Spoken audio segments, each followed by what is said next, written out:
Bonjour à tous, bonjour à toutes. C'est avec plaisir que je vous retrouve ce matin pour la confection d'un savon. Donc un savon assez simple en saponification à froid. Donc je vous encourage, si c'est la première fois que vous faites un savon, moi je vous encourage à vous référer à ma vidéo que j'ai faite il y a quelques mois sur les notions théoriques en saponification à froid.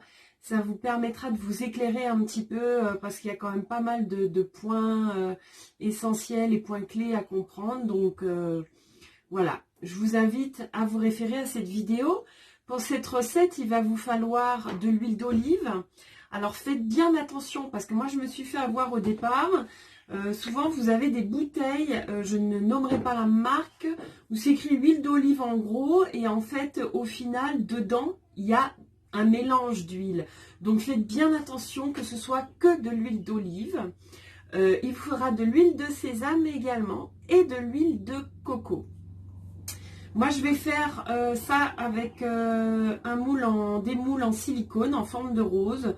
Voilà, vous pouvez utiliser n'importe quel moule en silicone. Vous pouvez utiliser les moules à cake en silicone aussi. Puis après, coupez vous-même en fonction de la taille que vous souhaitez. Voilà, il vous faudra bien sûr de la soude caustique. La soude caustique, vous allez trouver ça dans les magasins de bricolage. Donc, moi, j'utilise pas d'eau, donc soude caustique. Et puis, du petit matériel, évidemment, saladier en plastique ou en métal, un fouet à main, là, un bzz, là, vous voyez ce que je veux dire. Eh bien, écoutez, on va commencer cette recette. Donc, vous allez déjà préparer votre huile d'olive. Donc, pour cette recette, il vous faudra 252 g d'huile d'olive. Donc, évidemment, c'est important d'avoir une balance électronique, parce que sinon, il faut que ce soit vraiment précis. Donc, 250 g d'huile d'olive. Ensuite, il vous faudra 120 g d'huile de coco. Donc, ici, il fait frais, donc elle a figé. Donc, si c'est votre cas, vous allez la faire ramollir au bain-marie. Et puis, il vous faudra également 28 g d'huile de sésame. Donc, on obtiendra un pain de savon d'environ 400 g.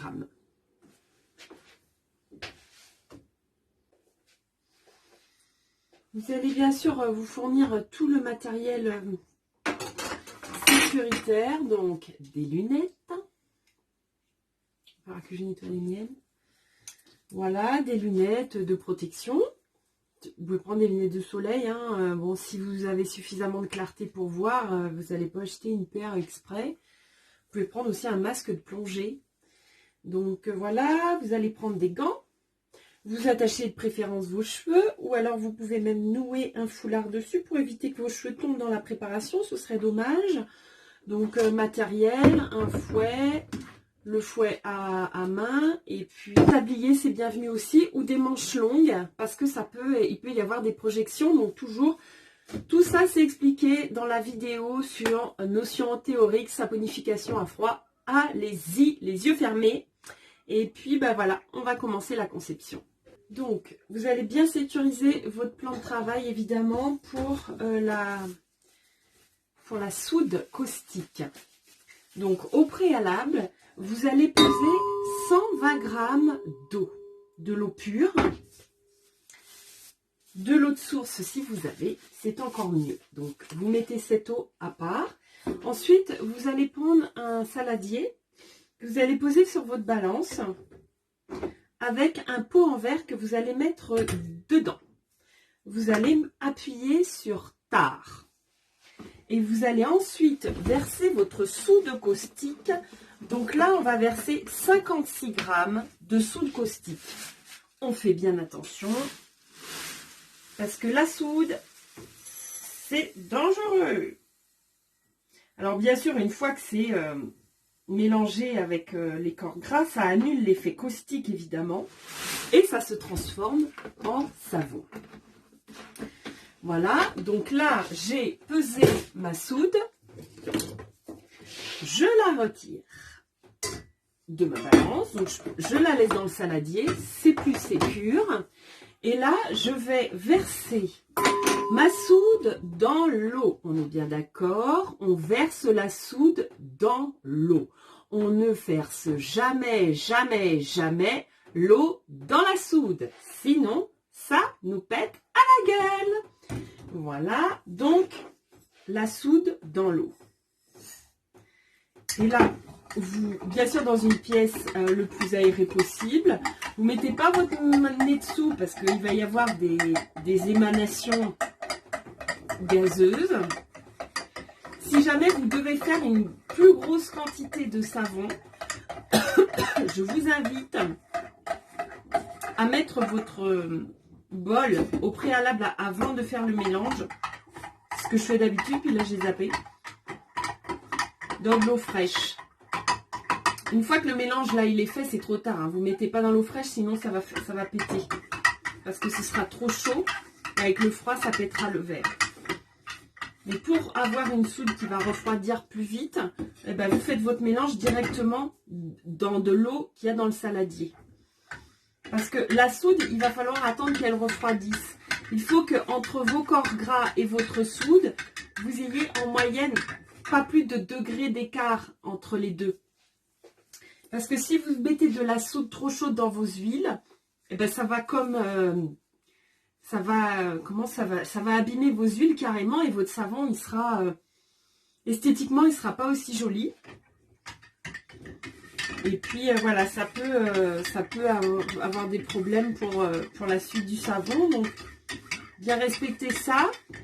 On va laisser refroidir la soude et on la mettra à la même température que les huiles pour le mélange. Si vous souhaitez parfumer votre savon avec des huiles essentielles, il faut que vous sachiez que on va mettre entre 1,5% d'huile essentielle et 5% en fonction des huiles de vos corps gras. Donc, regardez encore ma vidéo sur les règles de saponification, parce que du coup, tout est bien expliqué dessus. Et donc là, moi, je vais le parfumer à la citronnelle, puisque j'ai de la citronnelle. Donc, je vais mettre 3% de citronnelle, ce qui me fait donc 12 grammes d'huile essentielle de citronnelle que je rajouterai au moment de la trace. J'ai également préparé une petite poudre pour colorer un petit peu mon savon, donc avec des oxydes naturels spécial savonnerie. Vous pouvez utiliser de l'argile par exemple pour colorer vos savons. Vous pouvez aussi le laisser nature, c'est très bien. Vous pouvez rajouter des petites fleurs séchées dedans, c'est tout à fait ok. Nous allons maintenant procéder au mélange de notre savon. Donc on va mettre tous nos corps gras, donc nos huiles. On ne va pas en perdre une goutte, donc on racle bien. Donc l'huile d'olive, l'huile de coco qui a retrouvé une température un petit peu plus fraîche puisque je l'avais fait fondre au bain-marie. Et puis notre huile de sésame. Notre soude caustique est elle aussi prête. Nous allons pouvoir donc rajouter notre soude caustique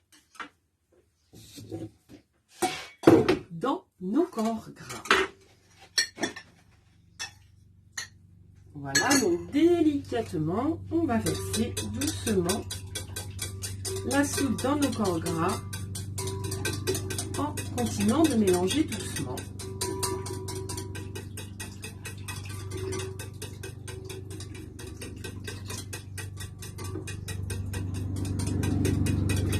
Une fois ceci fait, il va falloir attendre la trace. Donc vous pouvez très bien attendre la trace comme ça aussi, vous fouettez. Vous pouvez de temps en temps aller faire un petit tour et puis revenir fouetter. Et puis si vous êtes pressé, et ben là on va faire intervenir le fouet à main. Enfin pas le fouet à main, mais on est d'accord, le bzzz.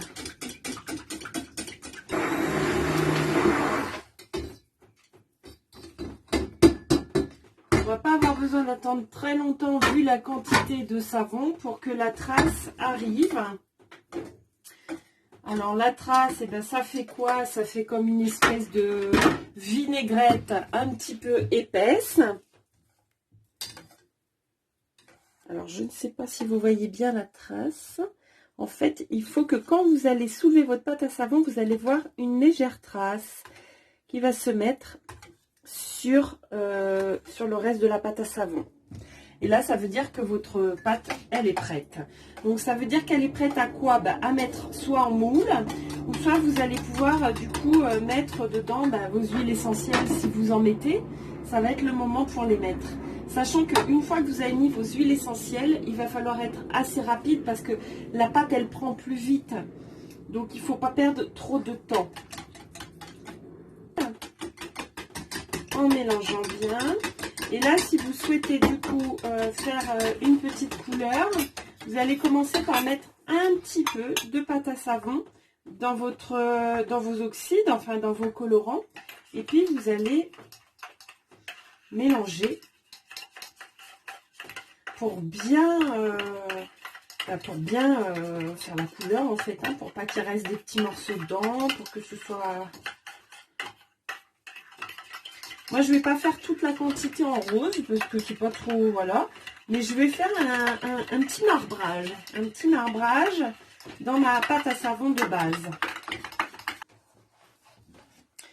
Donc là, j'ai mes deux pâtes à savon, ma pâte à savon de base et puis ma petite pâte à savon colorée où l'on voit bien notre légère trace sur la pâte.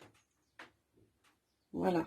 À partir de là, je vais du coup mettre ma pâte colorée rose dans ma pâte à savon.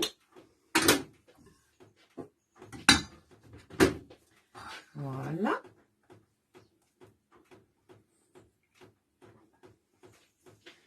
Et je vais juste tourner une fois, deux fois, comme ça, hop, et je vais mettre en moule. Donc là, voilà ce que ça me donne. C'est vraiment juste pour faire un petit marbrage. Un petit marbrage sympa.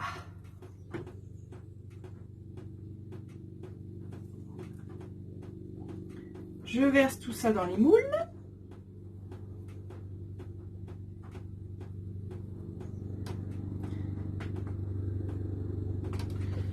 J'arrive à avoir quand même 5 bons savons.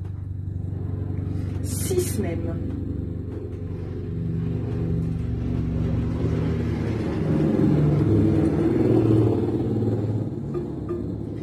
Voilà, hop.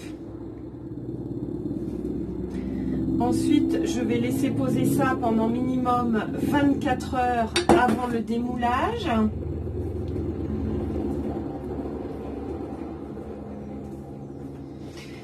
Et ensuite, j'attendrai bien sûr au minimum 1 mois pour la phase de la cure. Je viens de démouler mes savons avec un léger marbrage rosé. Des jolis savons. Ils sont beaux, hein? Dis-le qu'ils sont beaux. Dans un porte-savon bien aéré, pour le visage et la douche, vous aurez une mousse onctueuse parfaitement délicieuse. Voilà, j'espère que vous êtes contents. Moi, en tout cas, je le suis parce que j'ai partagé encore ça avec vous et que finalement, c'est ce que je préfère, c'est partager. Donc, je vous souhaite une très belle journée, une bonne saponification et je vous dis à très bientôt pour de nouvelles aventures.